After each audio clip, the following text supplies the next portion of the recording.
Breast chicken মুখে লাগার মতো একটা রেসিপি, ভালো রেস্টুরেন্টকে হার মানাবে।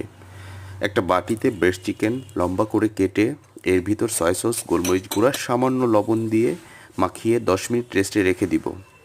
একটা ফ্রাই প্যানে তেল দিয়ে 4 মিনিট মিডিয়াম আঁচে এপিট ওপিট করে ভেজে নামিয়ে নিব।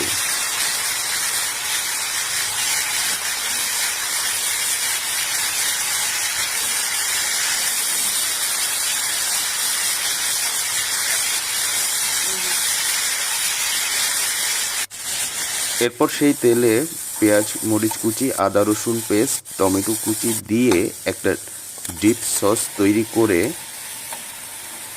সেই চিকেন ফ্রাইয়ের উপরে ঢেলে গরম গরম পরিবেশন করুন ব্রেস্ট চিকেন। উফ, সেই অসাধারণ হয়ে